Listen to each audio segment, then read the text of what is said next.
Pacific. It is the 25th of February at 6 p.m. And thanks for watching this if you're on the recording, the replay.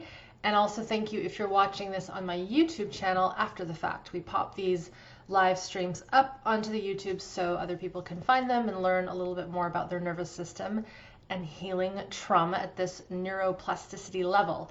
Now, as I get prepped here and get all my windows in order, wanting to just remind everyone, quick little note, the reason why we're doing more of these at this specific time of year, which is February, end of February 2020, is because my flagship program, Smart Body, Smart Mind, it is starting officially for this year on Monday, March 2nd. March 2nd, 2020, which is, gosh, it's only a few days away, a handful of days away. And registration is open until Sunday, March 1st. So if you know that you would like to work with me and my team and really do the practical exercises and get into working at the nervous system level with me, my expertise, and my team, then this is when you're going to want to get in. You're going to want to get in really soon. And if you get in either now, as I'm speaking this, till the end of day Thursday, February 27th, we are going to be bonusing a little surprise. So we'll be announcing that tomorrow, but just know if you're on my email list, if you're following me here on social, if you get in by the end of this Thursday, the 27th, that's Pacific time, we have a little, we have a goodie bag for you, an online goodie bag, so that you can continue to integrate and learn this work into your life. So we'll be telling you about that tomorrow. And thank you for all of the people that are chiming in right now. It is later here on Pacific, so my sense is we might have a little less activity at this time, but I did want to do this live at 6 p.m. for those down under in Australia and in New Zealand. This is more their daytime. It's 1 o'clock in the afternoon right now in Sydney on Wednesday. So thank you if you're here live. Let me know where you're calling in from, where you're chiming in from tonight on the internet. I'd like to know. We've got about 7 people right now online, so it's like a little intimate evening chat. And the other thing I'm going to mention about the upcoming program, Smart Body, Smart Mind, we do only run this once a year. So this is kind of that one time a year that we open up registration. And if you happen to be getting this recording, this YouTube video when we're not in registration, know that you can begin my self-study course at any time. It is called the 21-Day Nervous System Tune-Up. And that program, that course I should say, is curated from my longer 12-week program. So I will mention a few of the details about the 12-week program off the bat. So what this program is we start on the 2nd and we go right to the beginning of June, June 7th. It is a comprehensive online training. It's kind of like Nervous System University, where we are doing lectures live like this through video conferencing software, not Facebook. We use something called Zoom, where I can see you and obviously you can see me. So we do live lectures. There are practical exercises that are released throughout the 12 weeks. There's a total of 10 modules. Each module has sophisticated lessons and educational processes that get you into your nervous system and really learning what it means to build foundation at the nervous system level, build capacity at the nervous system level, and do what we call regulate at the nervous system level. And if you've been following me, or even if you're new here, what we know for certain, and the research is showing this pretty conclusively all around the globe, is that when we have been brought up, or if we have been subjected to early traumatic stress, adversities, and that could be medical procedures, abuse, being born premature, in utero trauma, and even now we're seeing intergenerational trauma. So what our parents and grandparents and great-grandparents survived. This stuff, this traumatic stress, it stays in our system until we actively work with it.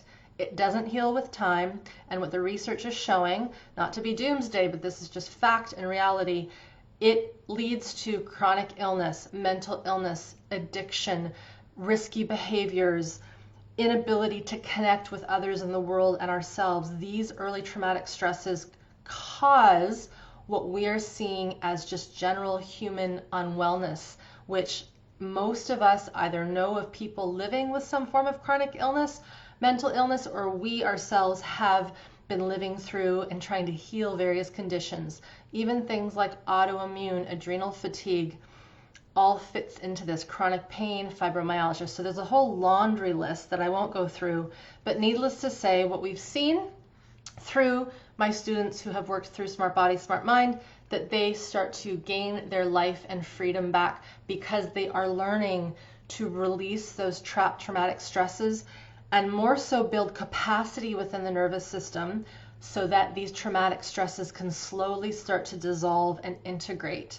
If you haven't yet started to watch my healing trauma video training, this is a free training. It is comprehensive. It's got a lot in it. Do not let the word free scare you away. It is really a comprehensive training that many people have said could be a paid product, and it isn't. It is 3 videos. It is chock full with what it means to be in a survival stress, what trauma really is, the signs, sources, and the science of traumatic stress. And also I walk you through the blueprint that I use within Smart Body, Smart Mind to help my students heal, regulate, and gain more resiliency. So with all that said, that program is starting up really soon. And not only is it comprehensive in terms of education, there is a lot of live support through Q&A calls. We have a very robust Facebook community, and there's a ton of bonuses that help to integrate and complement the nervous system learning within the curriculum. So if you haven't learned or checked that stuff out, be sure to head over to the sales page, the registration page. If you're on Facebook, my assistant Crystal has popped that link up here. If you haven't started the healing trauma training, the free training, she has also put that link up there. And if you know that you aren't able to start Smart Body, Smart Mind at this moment in time, or you're watching this after the fact, check out the 21-day nervous system tune-up.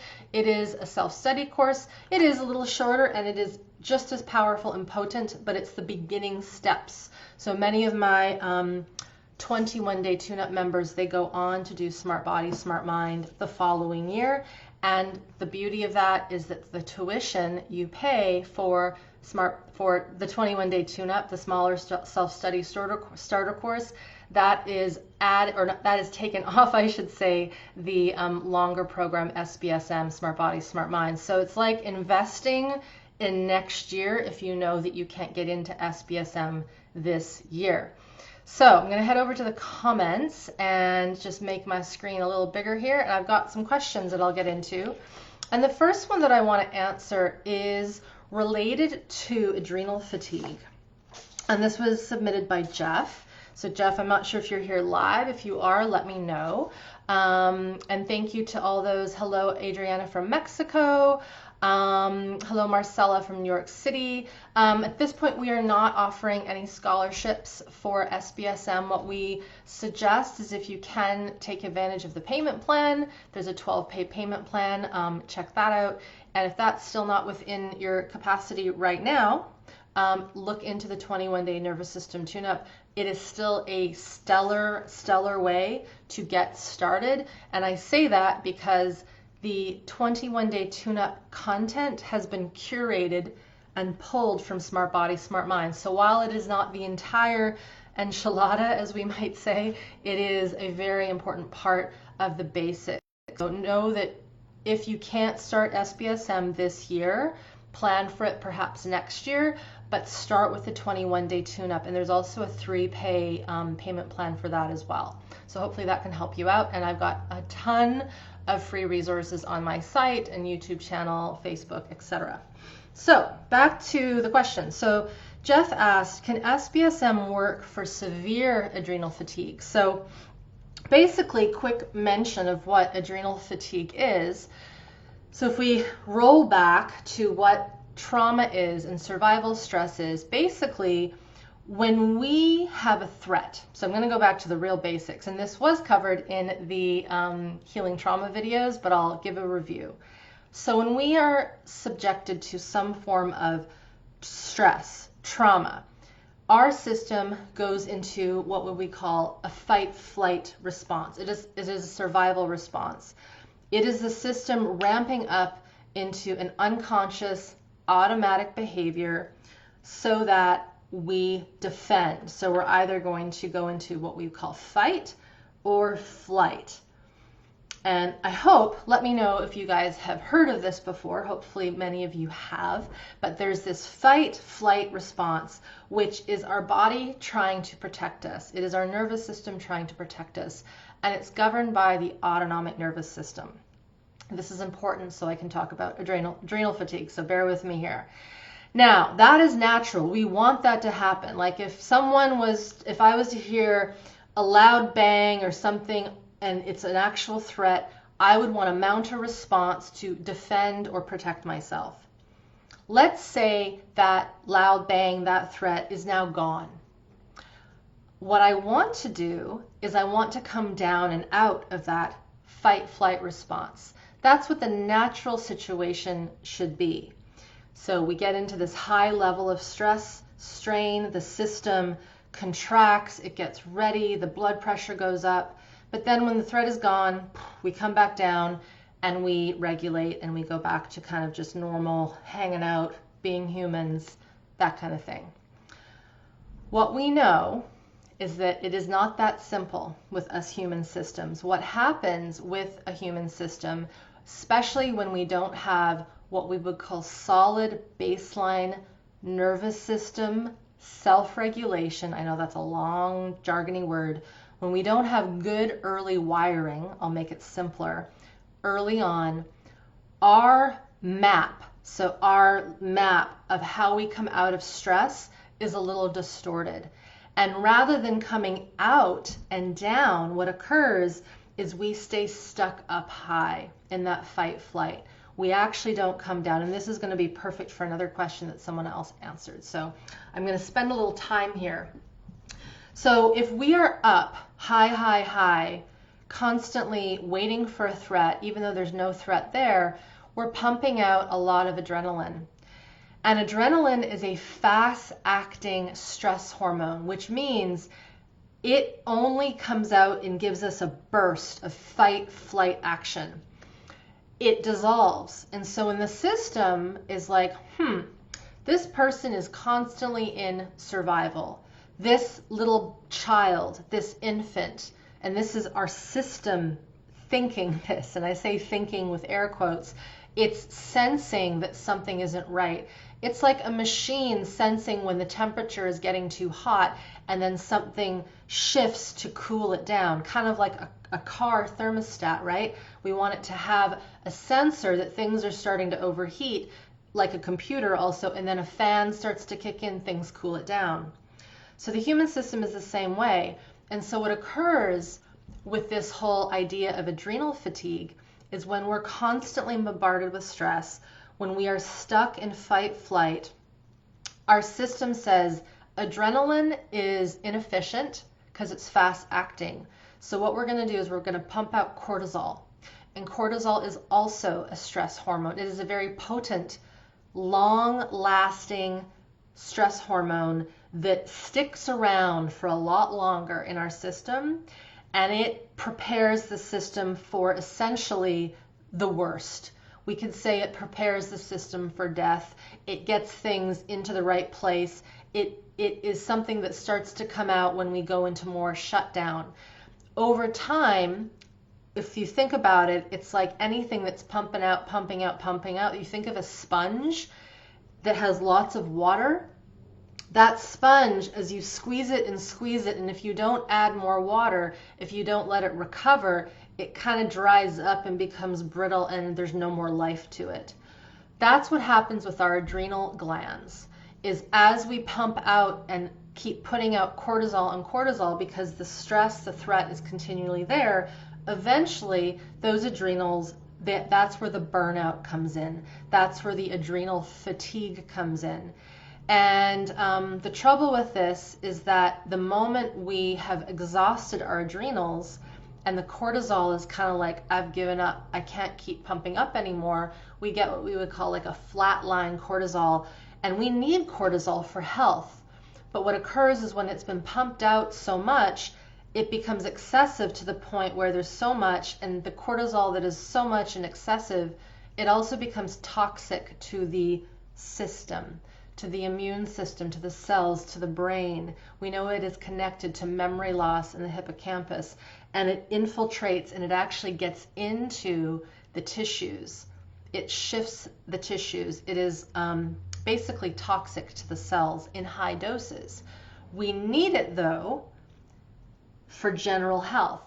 And so in a system that knows how to come up into a stress response, but then more importantly come down, the cortisol that we excrete in the day, because we want levels to come up higher in the morning to get us alert and going, and then we want them to drop at night. We want this natural flow, but when we've been pumping it out due to either real threat or perceived threat, and I'll talk about that in a second, it gets exhausted. And then this is where we get burnout or adrenal fatigue. At that level, and I've actually written an extensive article on this, Jeff, called The 2 Stages of Adrenal Fatigue, I think, or The 2 Stages of Adrenal Burnout. Typically, a person that gets to that level, they will have said to you or me that they had a time in life where they were going. Never got sick, type A, accomplishing a lot, pushing.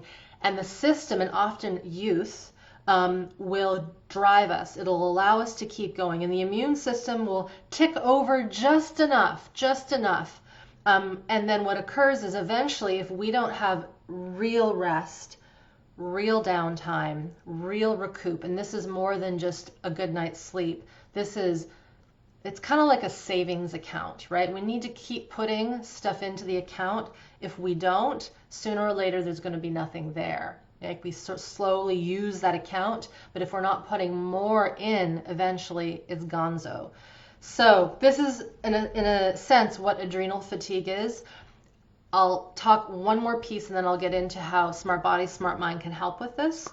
When we have been running at this level and our system has been going and we have all this cortisol that has impacted our cells and our system and our function, brain-wise, for example, parts of the body start to break down. And this is why it's very rare that you see someone or talk to someone and they say, oh yeah, I just have adrenal fatigue.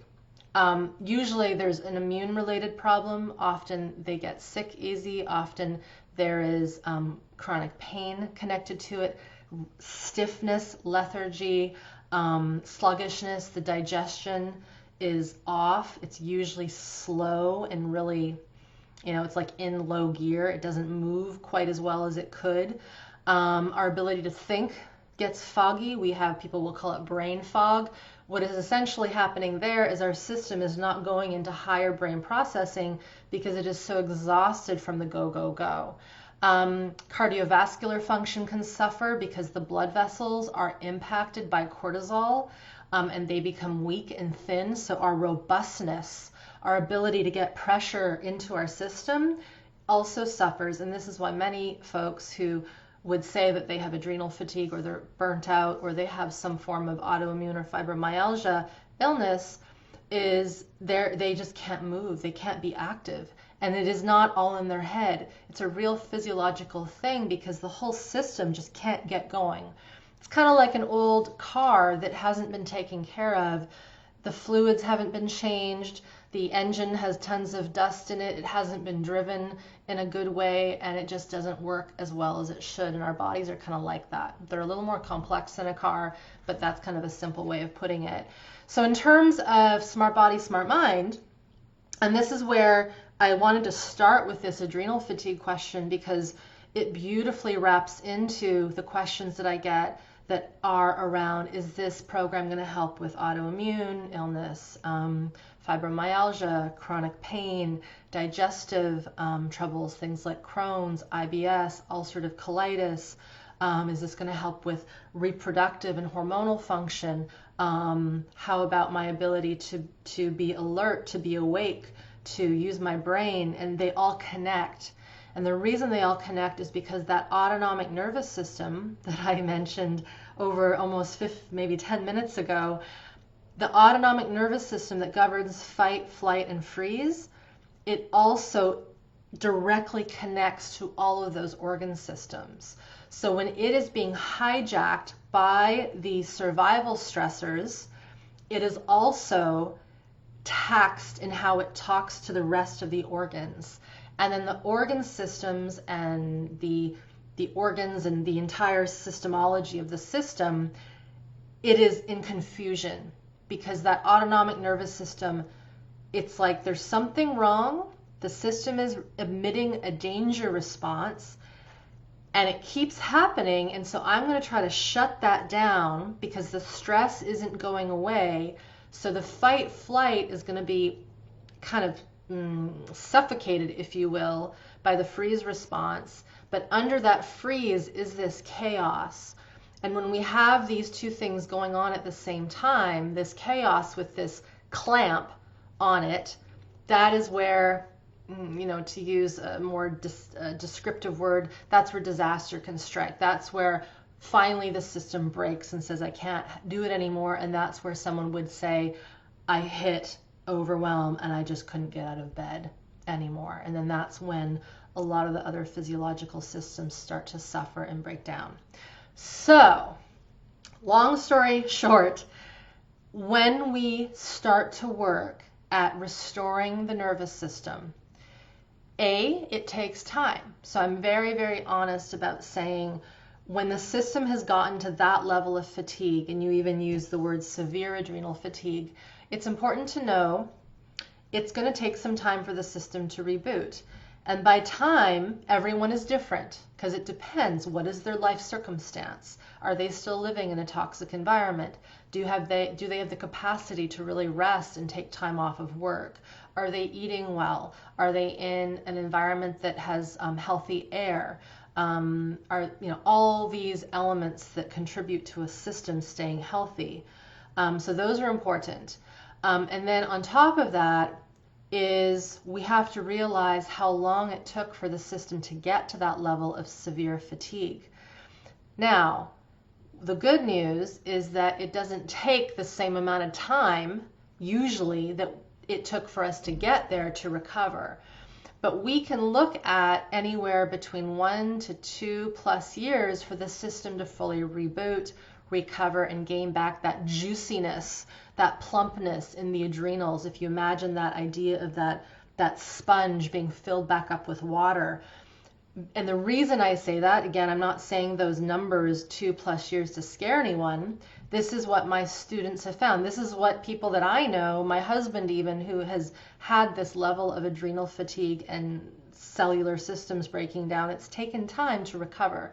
And so part of the recovery process is learning to get back into the physical body, learning how to connect to the environment, learning how to notice our biology again. Usually when we get into this level of severe fatigue, adrenal fatigue, and the pieces that go with it, we have become masters at not sensing ourselves, overriding what our physiology is telling us. Usually because when we were really little, because this stuff usually happens when we're really little, something bad was going on in our environment. It could have been our parental structures. It could have been the fact that maybe we had a medical situation where we were having to go into constant surgeries. This is actually very common. It could have been that there were all these accidents that kept happening. It could have been a war-torn area where the system never fully felt safe and could rest. What occurs is that then comes with us into adult life, and even though we're not in that traumatic environment, the cellular structure, the map, so to speak, that safety map, is still looking for danger. So we have to, the fancy word is neuromodulate. I have in my 3-part healing trauma series, I call it the Unorthodox Healing Blueprint. One of the key pieces of rewiring is doing something called neuroplastic healing sequencing. And that's just a fancy word for making sure we start building back the foundations.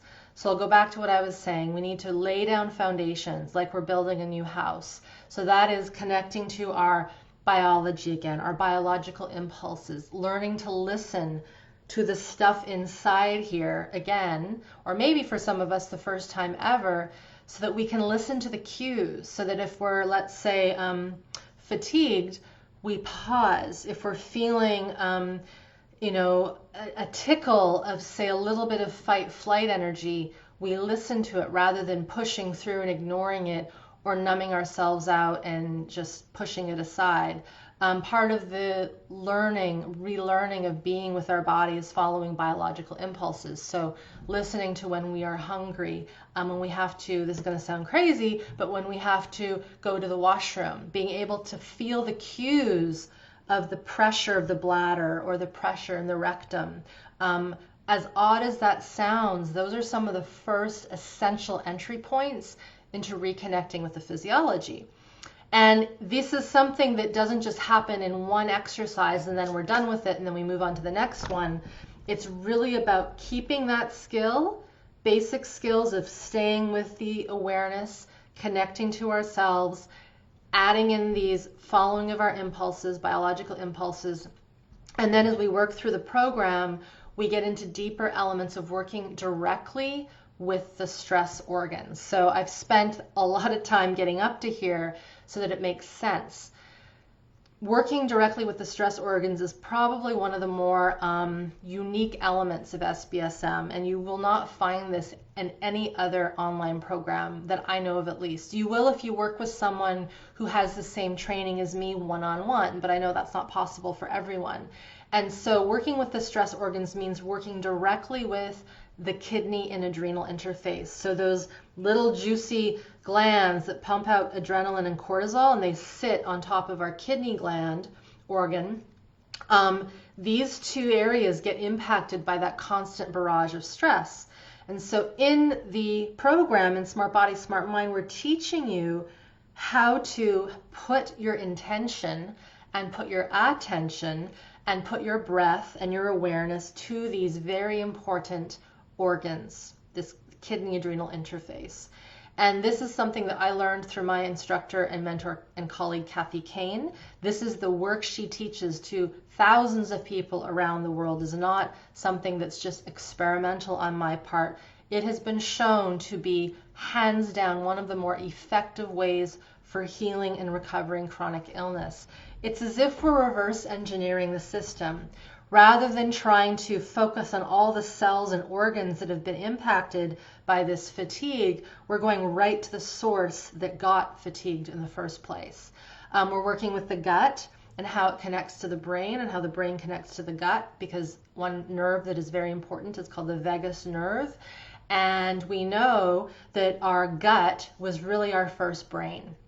When we're infants, we feel the world through our viscera, through these juicy organs. There's a reason why a kid in preschool or kindergarten will say, I have a tummy ache. That's their way of saying, I don't like that teacher, or I don't want to go to school. They don't say, I don't want to go to school because I don't like that teacher. It's like, my tummy doesn't feel well. And they really mean it, and it's actually accurate. And it's because this viscera is filled with nerve endings, and there's more communication going from the gut to the brain than from the brain to the gut. So we're working directly with that. We're also working with the level of the brain stem. If you bring your hands, if you want to play with me, to the skull, feels good to do it. And where the skull bone meets the neck, that's where your spinal cord starts. Between those two, the brain stems into the spinal cord. This is kind of like, it is the seat of our unconscious survival response. That area tightens and it retracts up when we are under constant stress. If you think of a turtle, right, certain reptiles, what happens when, or even a snail, you touch them or they get into stress, their head comes back. So we have that same response. It's just harder to see because we have hair and of course all this other stuff here, and it's much smaller, but it's just as potent. So again, if our history has been that of stress, adversity, just never feeling like we belong, not being able to express ourselves, not only the brainstem, but the kidneys, the adrenals, the gut, and the brainstem, they can be impacted by this. So we work with those areas. And then another part, Jeff, of the program that is pretty big is working directly with the physical structures that we call the diaphragms and the joints. And there are hundreds of joints in the body, but I always show on camera because it's easy to show the wrist joint. But our joints are areas that hold emotion, believe it or not. And emotion actually starts in the sensation of the body. We interpret it in the brain: sadness, anger, disgust, grief, joy, surprise. We interpret that here and we put a label to it. But the actual sensorial quality of emotion is in our body. It gets stored in parts of the system. And this is why a lot of the leading researchers with trauma, one of them I'm thinking of is Bessel van der Kolk. He wrote the book, has written the book, The Body Keeps the Score. He is big on somatic practices, getting into the body, feeling the body, because we have seen through trauma and adversity, the body, as he says in his book, keeps the score. The trauma gets into the tissues, into the organs. So that is a long way of saying, yes, this work can help with adrenal fatigue and all of those other syndromes and symptomologies that pop as a result of long-standing, ongoing, chronic stress and strain that is indicative of the system staying in survival threat. Our job in Smart Body, Smart Mind, and the curriculum's job is to teach you how to slowly peel the layers and restore the juiciness, the vitality, the energy back to the system by lowering the stress response, by lowering these survival responses via the somatic system. And it is a fabulous way to go into the system and not work specifically with content. By that I mean, you don't have to tell us the traumas that you've endured. There's no need to, because we're working in the here and now. We're working with the system and what it's experiencing now. There's no need to sit and rehash all the stuff that occurred. We found that level of talk therapy is good to a certain point, but it's not getting right into the somatic system. So I hope that's answered a bit more of your question, Jeff, and I hope I hope this has answered that, and I hope that gives you a little bit more insight. There's another resource that came through my mind and then it left my brain. Oh yes, there's a video that I've posted not too long ago. I think it was in January or early February. It has to do with somatic symptoms and how those are created as a result of trapped survival energy. Crystal, my assistant, is online right now, so she can pop that into the comments. If you're on YouTube, we'll get that onto the show more section, but it's a video, it's pretty short, it's like 8 minutes long, and I go a little deeper into how things like headaches and chronic pain and these mysterious conditions that a lot of medical science can't figure out, we believe, my mentors believe, it is a result of the system literally fleeing. So I'll say this one more time. It's the system fleeing from the survival stress. It cannot handle the reality of that survival energy. And so what it does, because it has to do something, is it creates a symptom. It creates a headache. It creates really severe PMS. It creates a pain syndrome, anxiety, a behavior. This is where we know children who have had severe stress or who are under severe stress will have behavioral outbursts, right? This is where we call it ADD or being defiant or being difficult. Usually they're not trying to be difficult. They're trying to express what's internally in them, and they're not mature enough to articulate it. Interestingly enough, us as big people, we also, most of us, aren't mature enough to articulate what's going on because we haven't been taught it. And so a big part of Smart Body, Smart Mind is really getting adults, becoming mature human beings, and being able to listen to our system and give it what it wants, allow it to express what it's feeling. And we know through a lot of other research, and Gabor Mate talks about this in his book, When the Body Says No. We'll make sure we link that up. One of the best books that you can read on chronic illness and stress. It's not a practical book, it's theoretical, it's research based. We know that when there is trapped emotion, when there is trapped anger, there is a much higher prevalence of illness, especially autoimmune illness, MS, cancers, ALS, etc. Okay, how's everyone doing? Let me just check all my devices to make sure nothing is on fire. Okay. All right. I'm going to get to a question that's a bit more connected to this. Addiction. So Eleanor asked me, and apparently I've been told that my video is cutting in and out a little bit. If it is, I apologize. It could be because of the darkness and it's not finding me. So what I'm going to do is I'm going to move a little closer and move this down. Maybe that'll help. We'll see. Okay. So this is from Eleanor. And if you're here, let me know. See the comments. Thanks for popping up those links, Crystal. Okay. Eleanor asks, it's a question around addiction. I'm going to have a little sip of tea. What is the nervous system's perspective on addiction?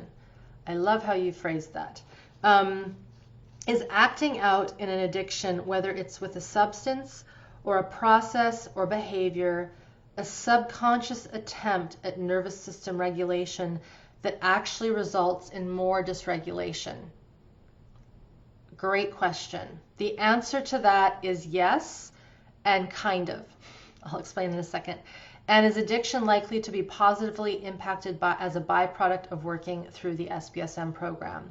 So the latter question, Eleanor, is simple. Yes, it is a positive byproduct, and we've seen individuals shift various behaviors. Addiction is so vast. It could be anything from how we relate to food, to exercise, to relationship, to being addictive, to self-sabotage. And it could be, of course, to substances such as the common ones, alcohol, nicotine, of course, drugs, even over-the-counter medications.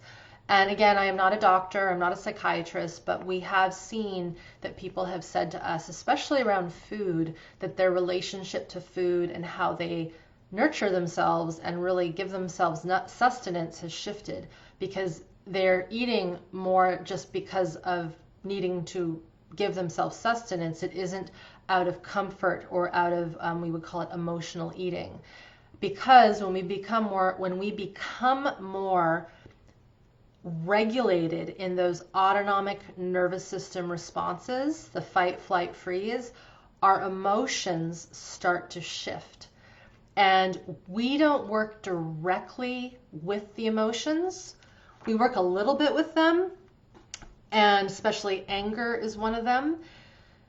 And what we've seen is when the regulation comes back to that sympathetic and parasympathetic, the fight, flight, and the freeze, the emotional intelligence starts to kind of spark up.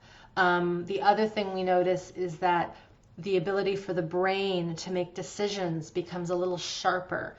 And again, it comes back to that concept of when we're living and sort of swimming in our survival stress, everything is a threat. Things are foggy. Things don't make sense. In terms of addiction, it's interesting. So your second question, or your first question, the second part was, is addiction an attempt at nervous system regulation? So that's absolutely yes. I'm paraphrasing something that Gabor Mate said, and I have a book here that I want to read a portion of it, just a small little sentence from it. But he would say, and many of our mentors would say, that addiction is a desperate desire to self-regulate.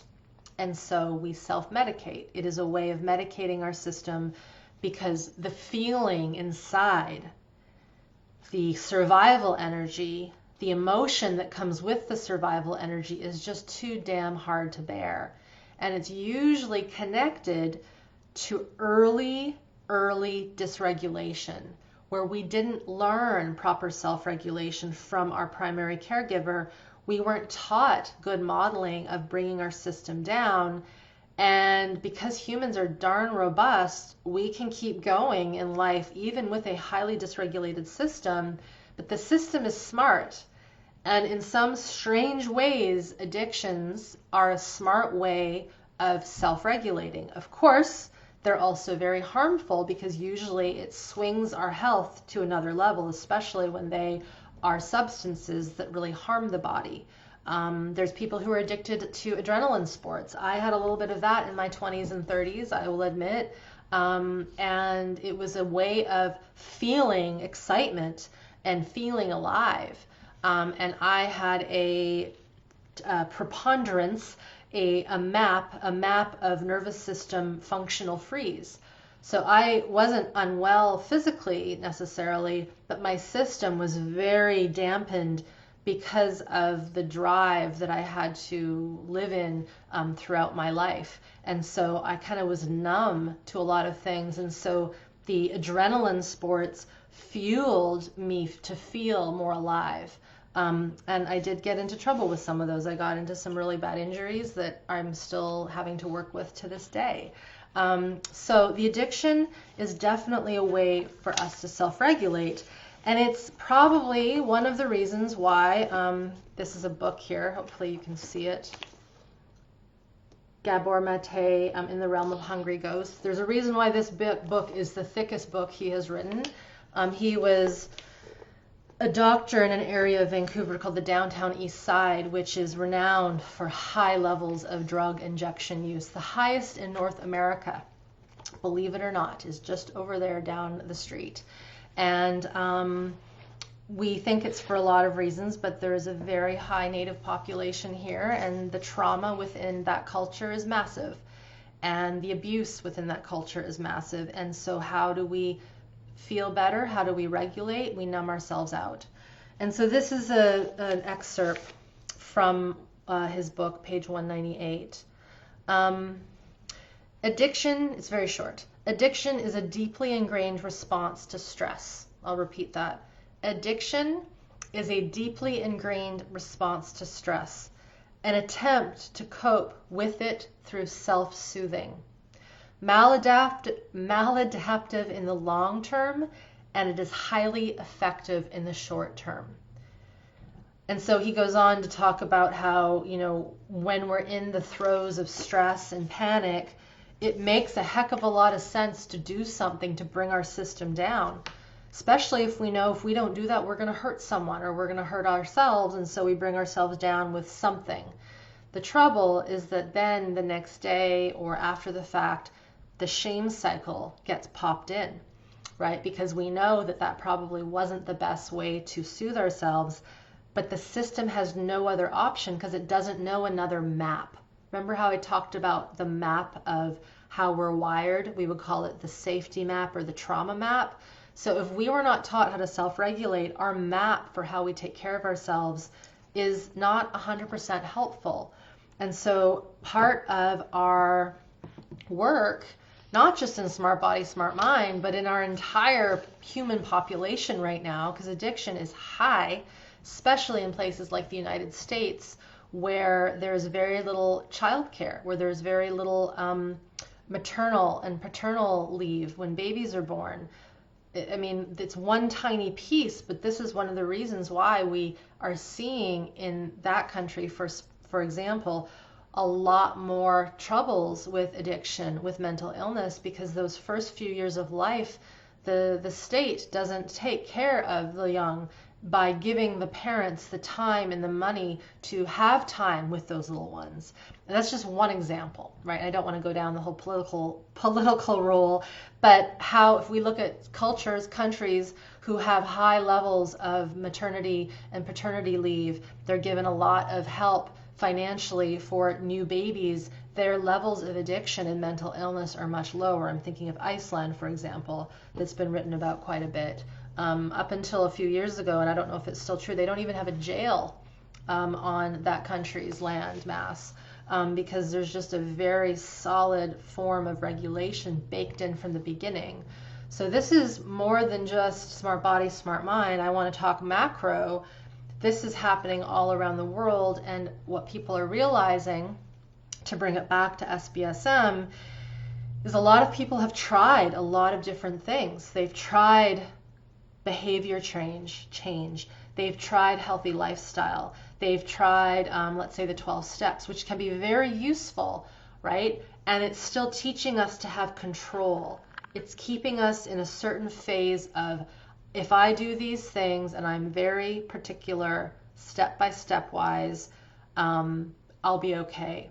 But what it's not allowing the system to do, and this is really important, so listen up to this, it's not teaching a person how to let go of control, right? It's keeping them, if they stay very perfect in their behaviors, they can stay regulated, but that actually isn't giving the person real, true self-regulation. It's keeping things in check behaviorally. And so what I'm interested in, and what my colleagues and our alumni have been playing with, is how can we learn how to re-regulate, how to restore capacity to the system. This is what I talk about in the video 1 of the Healing Trauma series. Who's seen that video where I talk about the swimming pool and the beach balls? We're trying to build more capacity so there's more resiliency, so that we don't have to have the same routine, that we can break the routine a little bit. Because often what occurs is when we break the routine that people fall off the wagon, so to speak. And so part of this work is going back to what I was saying to Jeff regarding adrenal fatigue. We're building back up the robustness and resiliency in the system the way that it should have been built in the first place. And if we didn't have that high level of connection and attunement and safety and regulation in those first few years of life, A, that's okay. It's common for many of us. And B, we need to move forward and find ways to build that capacity and build that regulation so that we can live in a way not always in control, and being able to let go of control and have a little more creativity and freedom in our system. So Eleanor, I hope that's given you a little bit of insight into addiction. It's common now.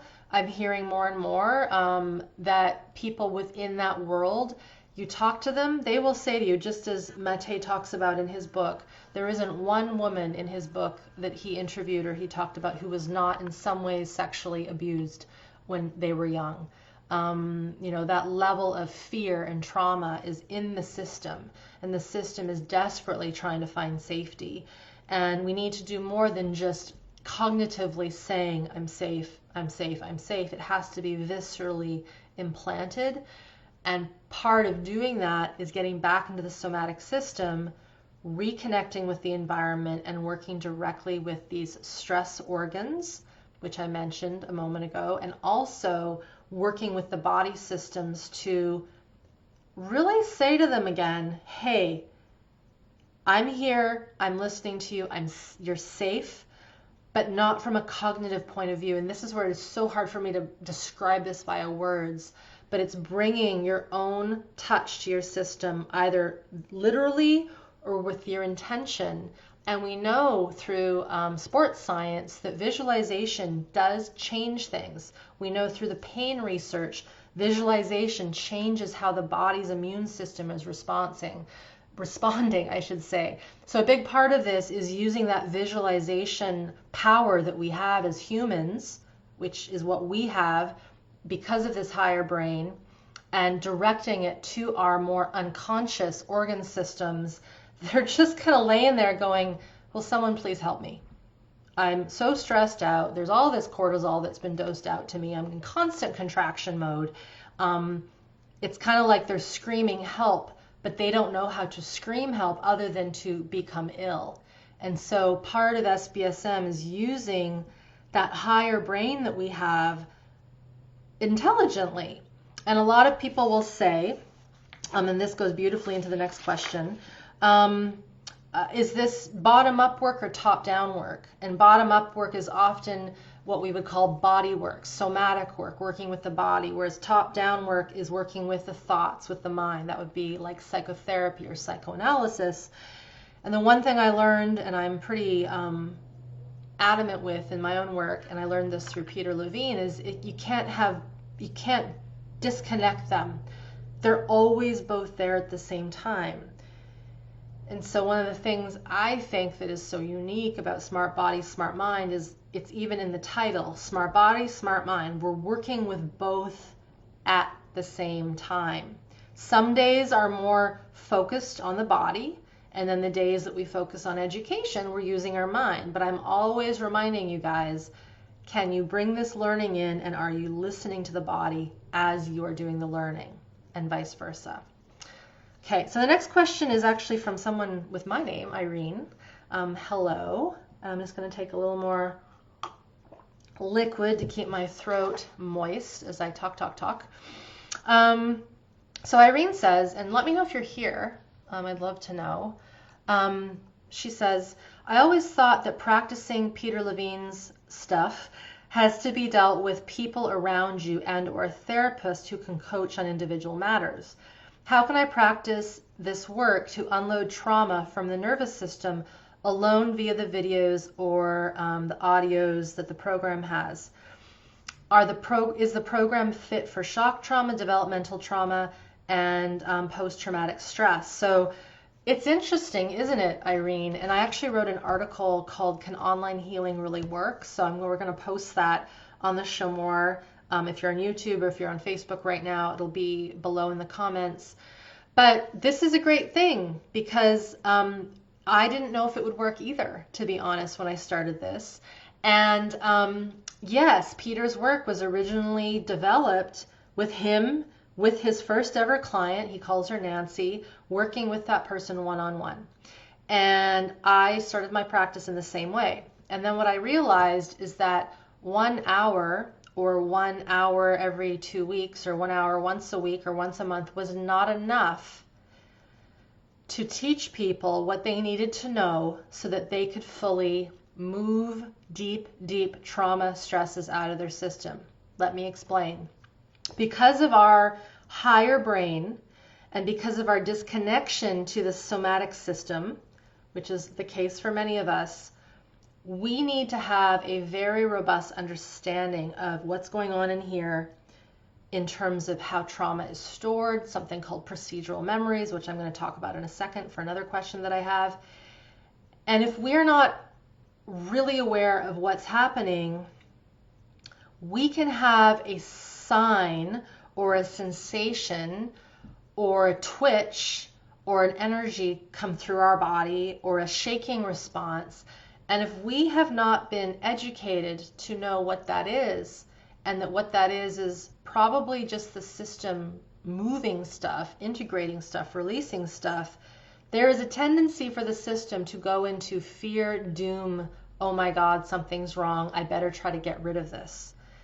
I'm going to try to breathe, I'm going to try to tap, I'm going to try to ground. And while grounding and staying connected is a big part of the work I do, we run the risk, if we don't know what's happening, of missing the mark, so to speak, and skipping over perhaps a very important piece of our physiology that's trying to talk to us. So what I found with my clients in my private practice is we were still doing really good work. And sometimes you do need to see someone one-on-one for very specified, intricate, delicate work. And I have seen through the thousands of people that have gone through either SBSM or my 21-day nervous system tune-up that when we when we put aside the story, the actual event, and we work at just building up the robustness of the human system, the capacity to feel, sense, get educated, it's almost written in our DNA that the system will start to release what it has to in the order that it can. And so, again, there's nothing wrong with having one-on-one work. I will still work with osteopaths and acupuncturists. I have an SE practitioner that I see when I need a little help. I still have old traumas in my system, even though I've got my regulation on board. I've got so many injuries and so many old concussions and shock traumas and that I have never worked with. And even now, they're still finding their way out. But because I know educationally what's happening, they're resolving literally as I drive down the road. Something happened yesterday. I was driving somewhere. I thought I had a spider in my coat, and I didn't. It was an energy moving through my neck that I don't know what it was, right? But something was unlocking. So, yes, this program is fit for shock trauma, developmental trauma, and post-traumatic stress. It all comes down to, however, Irene, going at your own pace, knowing your limits. I like to say not being a hero, right? Being very respectful of your body, being almost not overly cautious, but very, very smart and very titrated. And one of the words that Peter kind of put on the map in terms of healing trauma at the somatic level is titration. And that's a fancy word from organic chemistry, which basically means drop by drop by drop. We want to put a drop into the system and then wait. See how it responds. And so one of the things that a lot of people, my alumni, will say, and I see there's an alum here right now. Hey, Fiona, I think that's you. They will say is they may take a month to go through the first module of lessons. And when we hear that, me and my team were like, awesome. We applaud that. And the reason why is because that shows that the person is really listening and they're taking their time. And a lot of our trauma is from not being able to listen and not having the space or the safety or the parental support to take our time, right? We fell and we were rushed up onto our feet. All these kind of metaphors that we can say for how we have driven ourselves out of our bodies. So yes, this can work. And I've had a few colleagues of mine that don't understand how it can work. And there are a lot of our colleagues, my colleagues in the SE community who are my staff now, my moderators.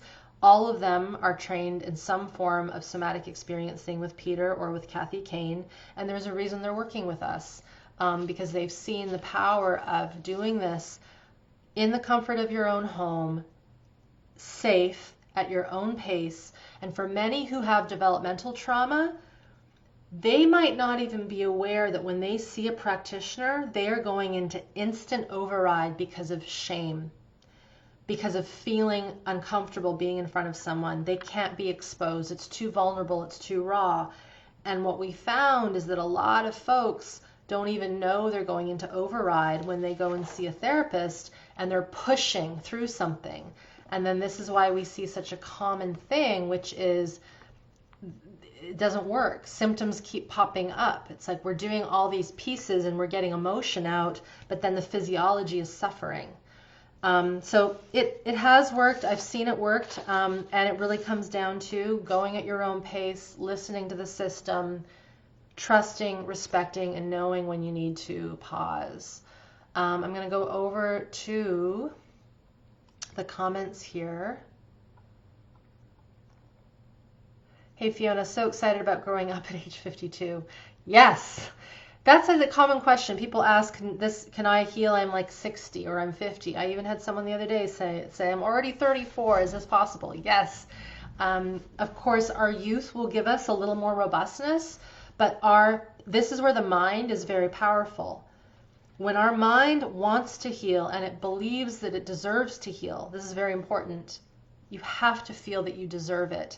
And this is a fine line because when we were brought up with a lot of toxic shame, a lot of berating, a lot of saying that we were no good, that we don't really deserve to live, that I can't be bothered to pay attention to you, that forms a very strong map of self-hate, of I don't deserve to be here. I don't deserve to have a good life because I've been told that over and over again.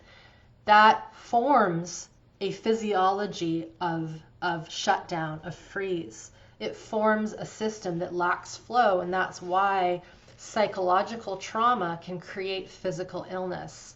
A lot of people think to get a physical illness, it has to be from a physical accident, right? And it doesn't have to be that way. It goes both ways. I see a question here. Hey, Karina. Oops. Let's come back here. Okay. Food addictions. How do you go about rewiring your nervous system when your parents used to... Oh, Crystal, you might need to send me this via WhatsApp. Oh, wait. Let's see here.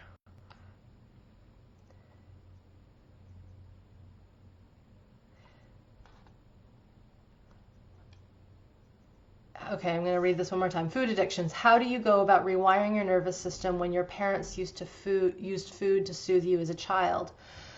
Great question. So it comes back to, I'm assuming then that this is something that you have that helps you soothe because that's what was given to you when you had dysregulation. And I like to keep it simple because we have to not take away something before something else is replaced.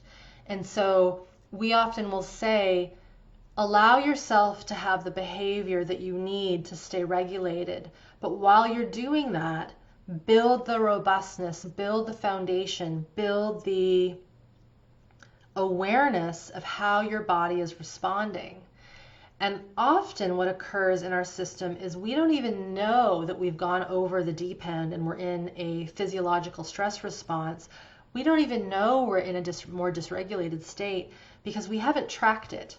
And before we know it, we are eating everything in the cupboards, or we are shopping online, or we're getting pissed off and screaming at our kids, or we're driving recklessly in the highway and endangering us and others around us.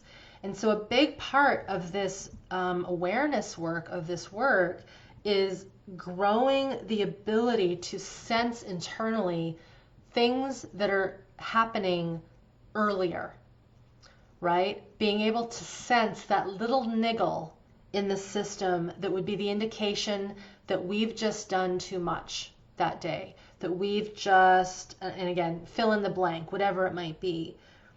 And so a big part of the work is learning how to listen to the system again. And Karina, if you were here at the very beginning, I talked about how one of the very first things we teach in SBSM is following our biological impulses. And that is to listen to things like the bladder, the rectum, the gut, the heart. When we get into a shower, feeling how the blood pressure changes when the water hits our skin, going outside and feeling how we shiver a little bit if it's cold, or sweating when we get hot. These are entry points into listening to your self-regulation. And then with our higher brain, that's where you've got to use a little bit more of the thought when you go to that food to soothe, really asking the basic question, am I hungry? Because food is meant to be eaten when we're hungry. And I know not all of us do that. I am guilty of that as well, right? And when we can be better at that, we start to find better regulation within our eating habits, within our body weight, etc. Of course, there's other factors to that, but when there is something like food, it doesn't have to be food, it could be something else that soothes us. It's about listening to when our system starts to go off a bit and go, oh, that just happened. And then can we trace, well, what happened? Was it because we didn't express ourselves? Was it because we were tired and we pushed to do another hour of work?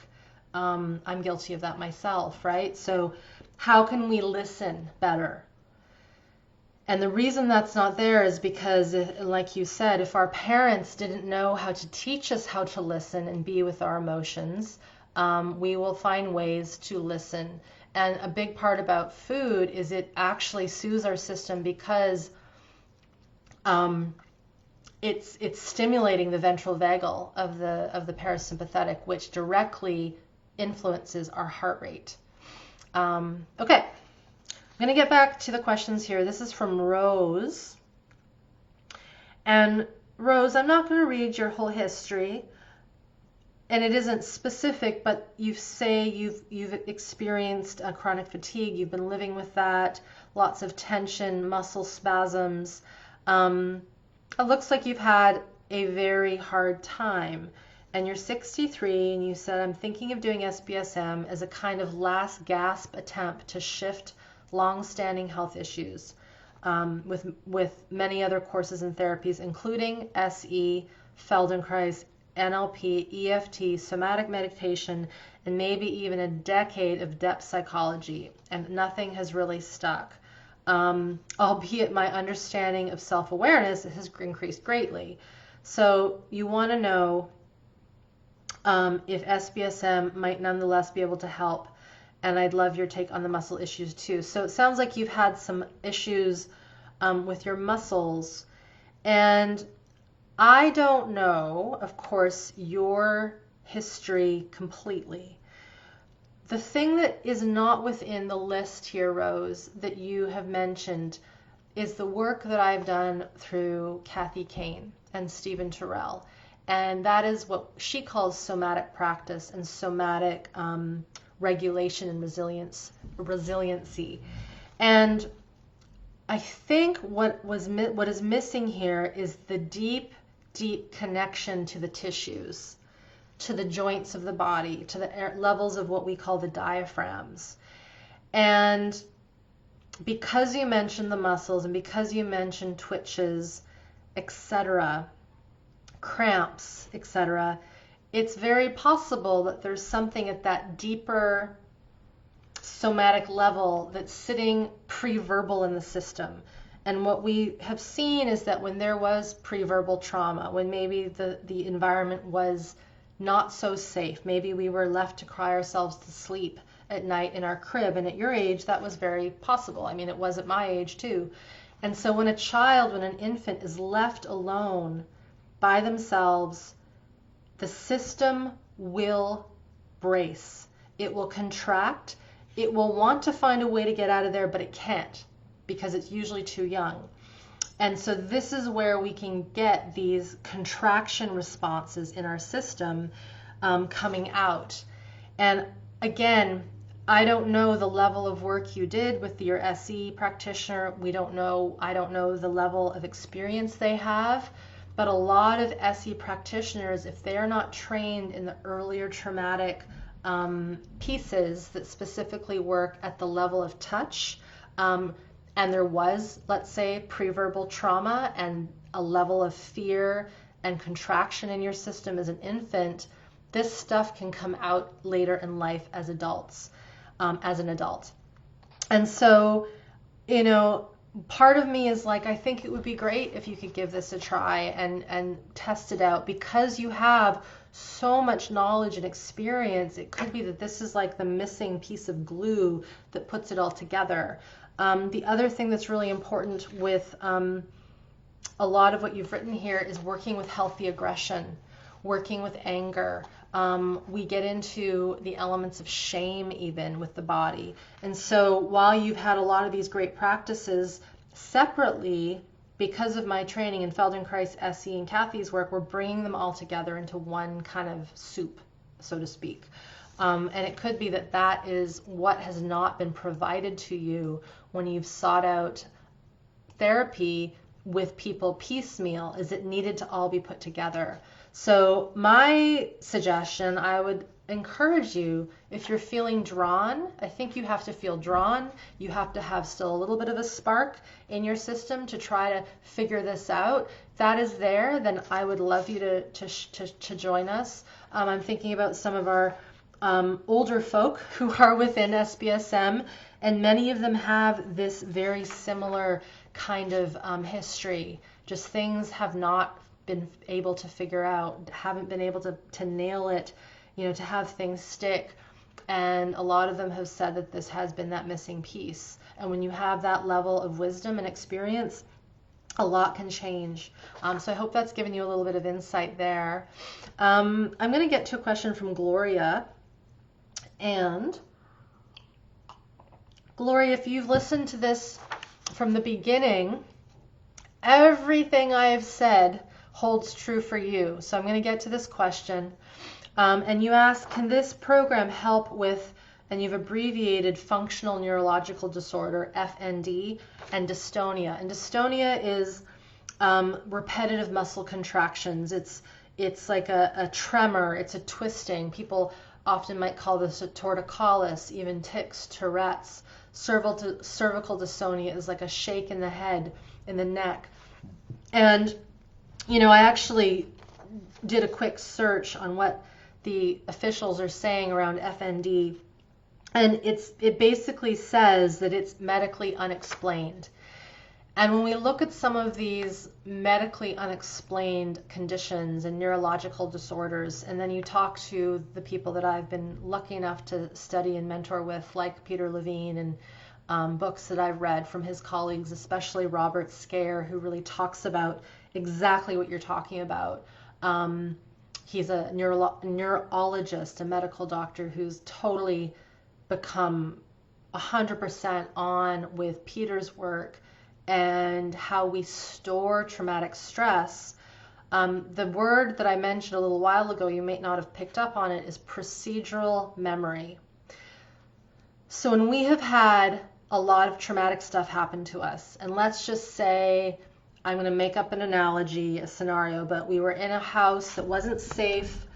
Maybe there was some physical abuse. Maybe we saw things we didn't want to see, and we wanted to run. We wanted to get out of there, or we wanted to like kick our parents or fight, or just move our body to protect ourselves. You know, maybe we couldn't push someone off of us.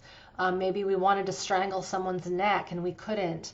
Maybe we wanted to scream and say stop or screw you, you know, all these things that we might want to say, but let's say we had to keep them all inside, right? Okay, so think of that. Now, think of a printer. I'm going to totally change, I'm going to connect the dots. You know when you have a computer and you press print, and that print job miraculously, still boggles my mind, goes to the printer and it spits out, you know, your piece of paper. And let's just say the connection isn't there for whatever reason. And you're pressing print, you're pressing print, you're pressing print, like what's happening? And then you realize, oh, my printer's not turned on. And then you turn it on, and then what happens? All of those papers come out, one after the other, and you're like, damn it.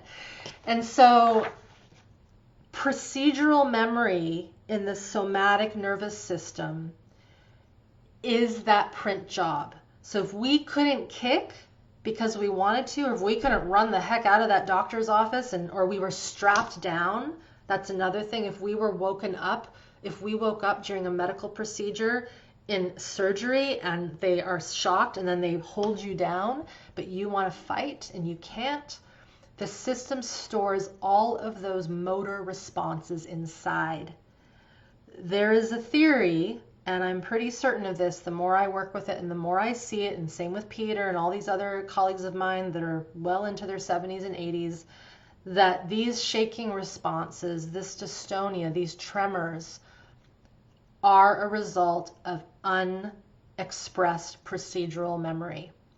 And of course, the people within the neurological wings will say, well, it's a dopamine problem or it's a hormonal problem. And that might be true, but it also might be true because the system and the chemical circuitry has been shifted and changed because the person has been holding in those print jobs, so to speak, for their life.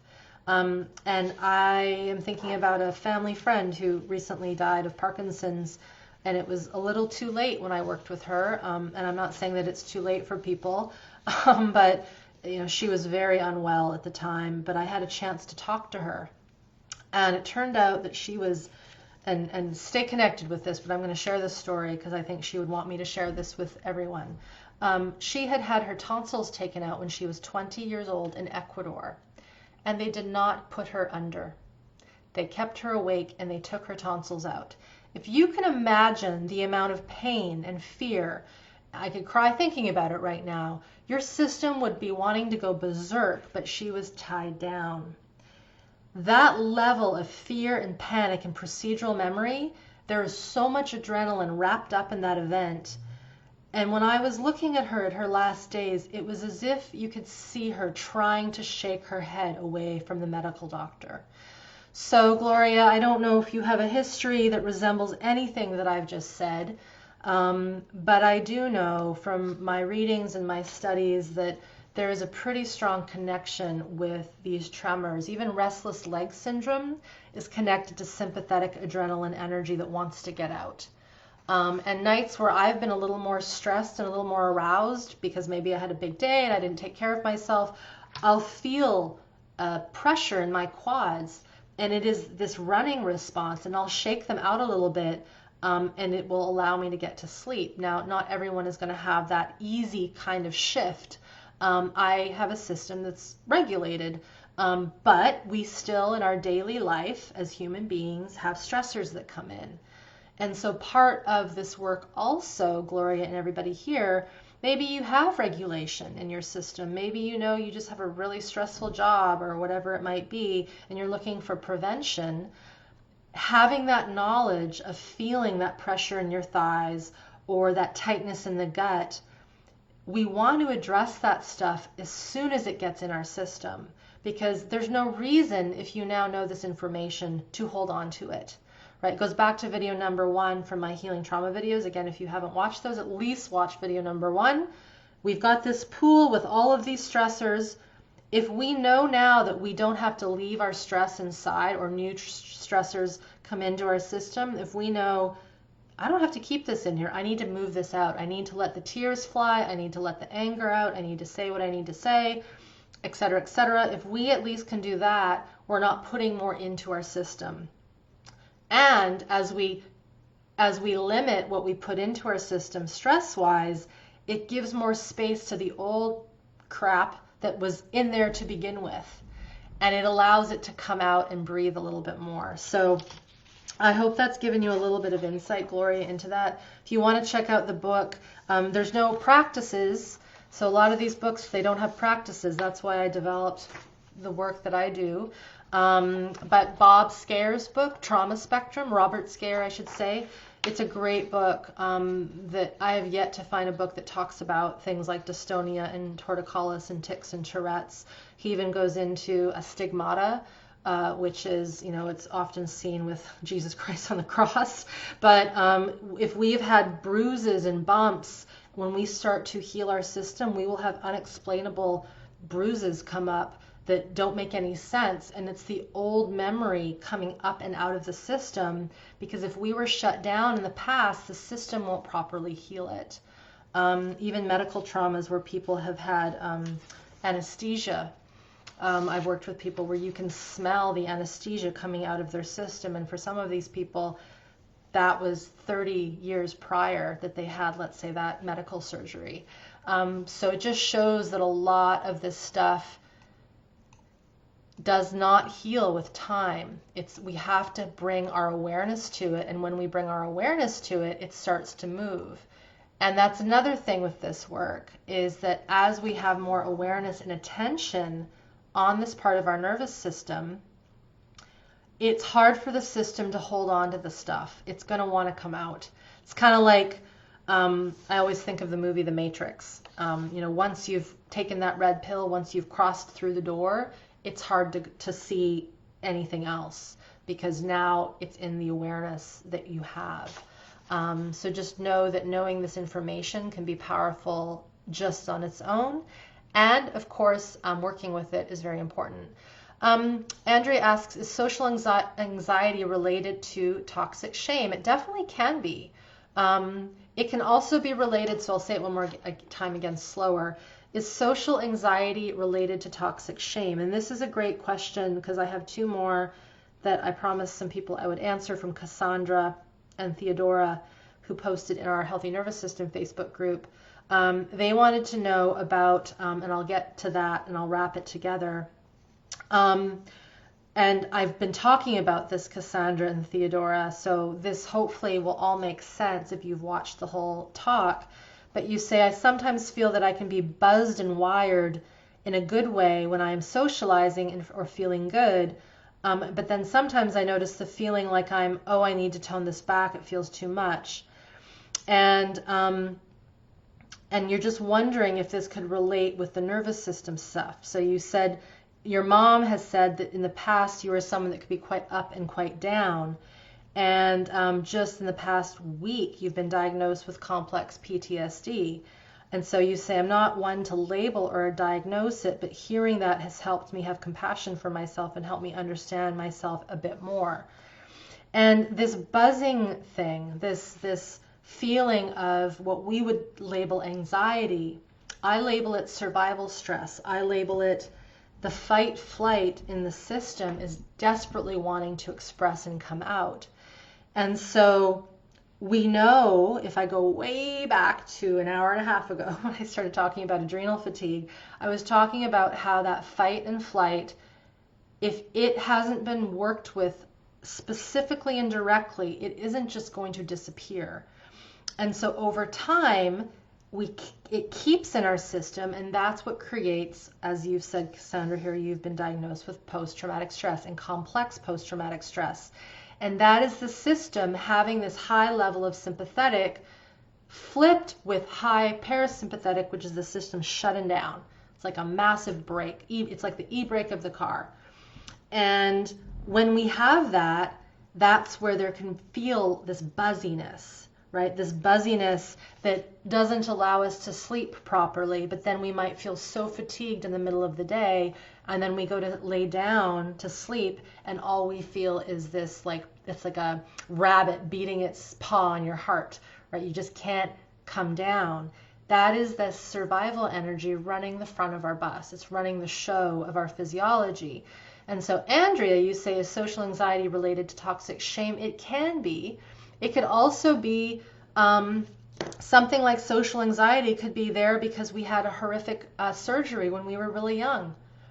Maybe we were in an operating arena and there were multiple nurses and doctors and specialists poking and prodding us to save our lives, but we were also, our system, our somatic system, was recognizing this is really dangerous. I don't like this, and I'm going to go into a bit of a survival response, and it gets trapped in the system. So I don't like to ever say this is this.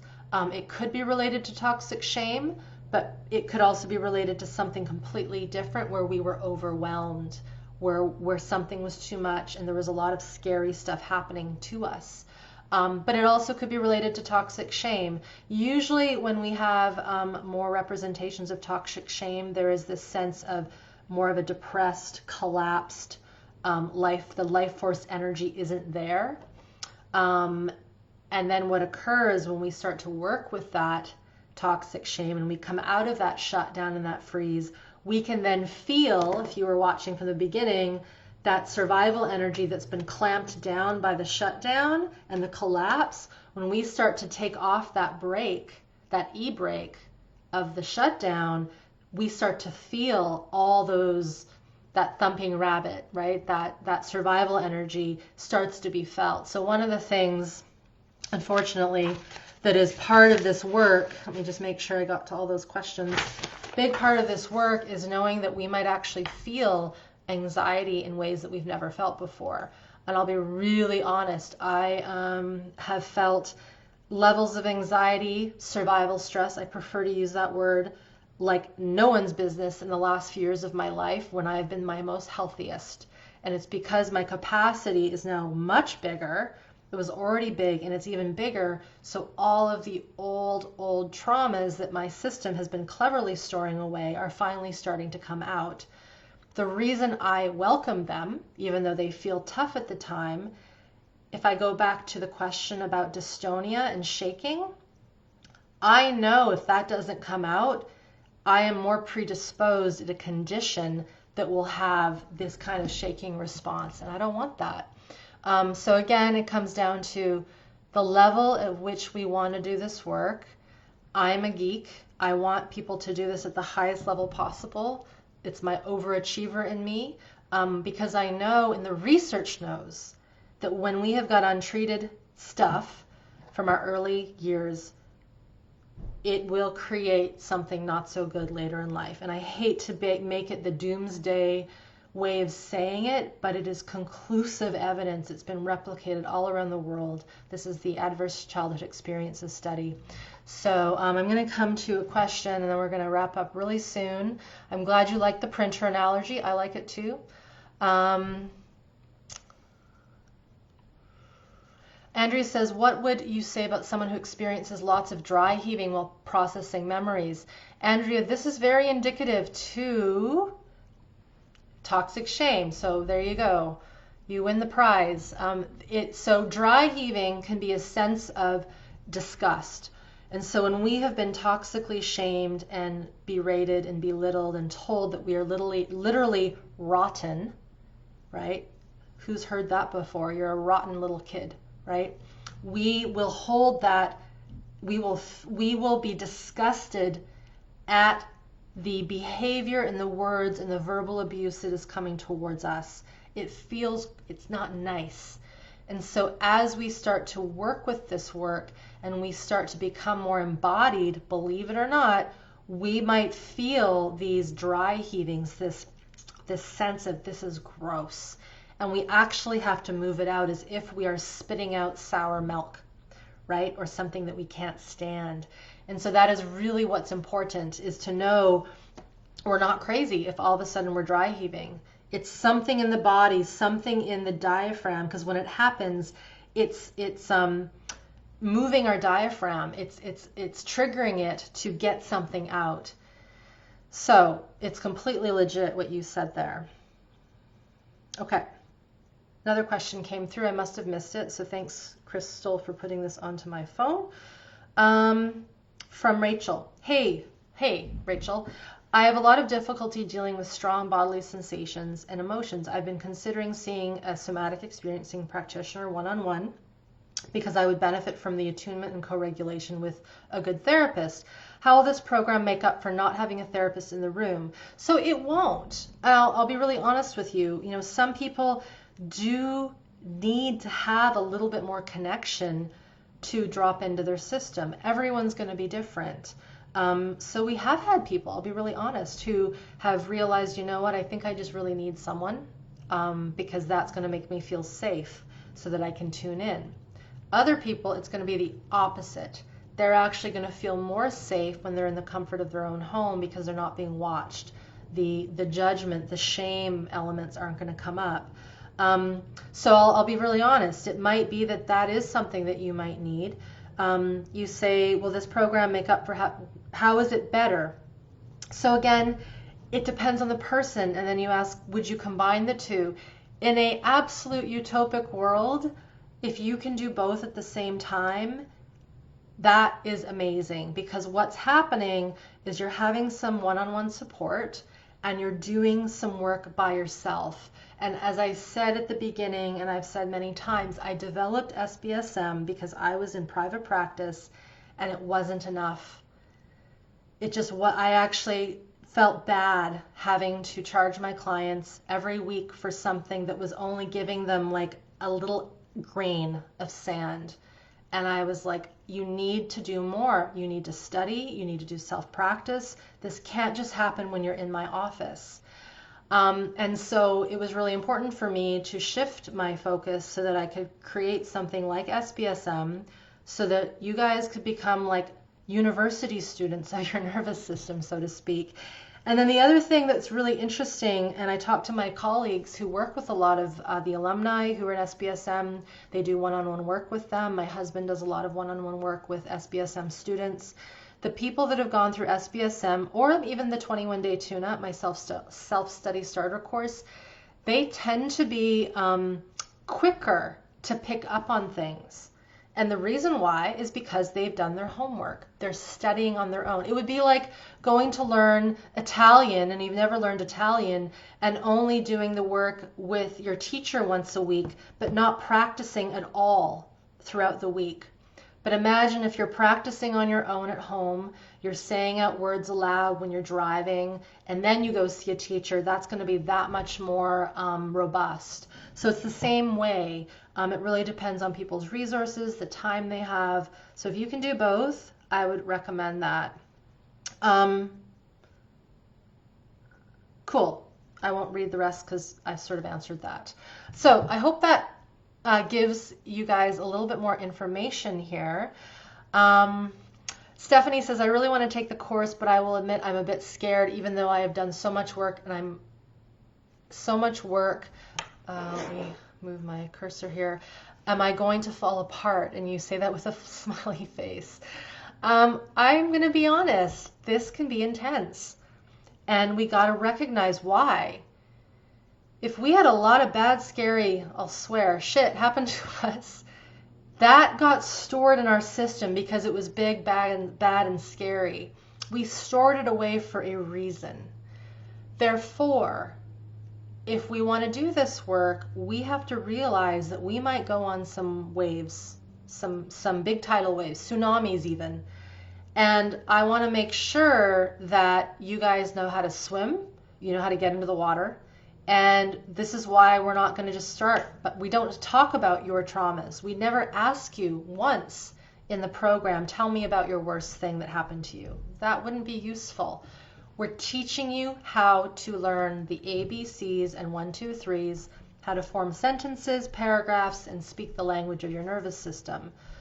When we do that in a slow way and you go at your own pace, you will be more prepared when the big stuff might come through. So it makes sense to feel a little bit of this apprehension, and you also have to have more of yourself that wants to do it, right? So it's not about pushing someone into the deep end and saying, just try to swim. You got to be smart and you got to feel the pull. And if you feel the pull, Stephanie, then I would love to have you. Cool. Hey there. Yes, Stephanie, you said 8 ACEs, so you score 8 and 26 years of therapy. This is a really common story, and it's not the fault of all the other therapies. I really want to be clear with that.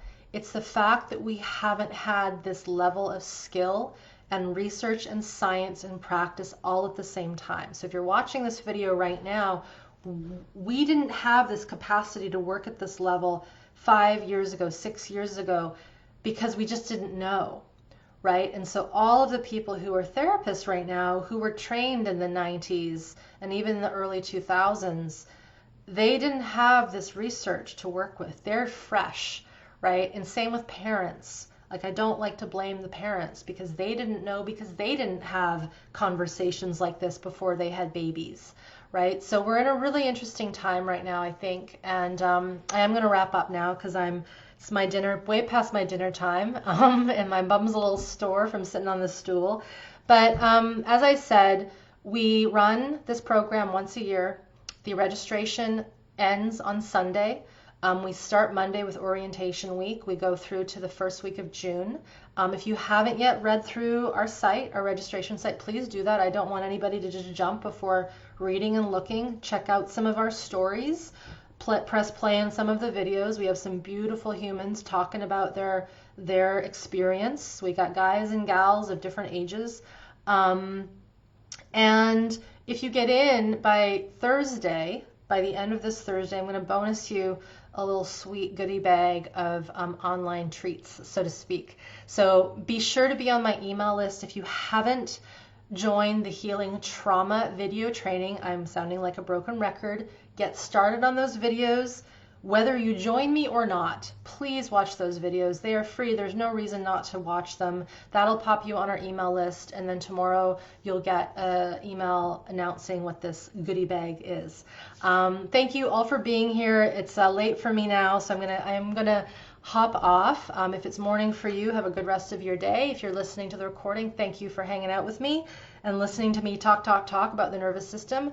I hope that all of the pieces of adrenal fatigue and survival stress and shaking and all of that has come together into a nugget of information and education that will give you a little more insight. If you join me for the program starting on Sunday, or Monday I should say, I look forward to it. If you need to wait a little bit longer and start with one of my other programs, that is great too. If you choose to work with a somatic experience and practitioner outside of my circle, that is fine too. Just know that this work is not going to go away. The traumas aren't going to go away on their own. Therefore, you need to be responsible and take action and do something with them. So no matter what happens, know that you are meant to heal and you all deserve to heal. And with that, I'm going to end, and we will see you next time. Bye.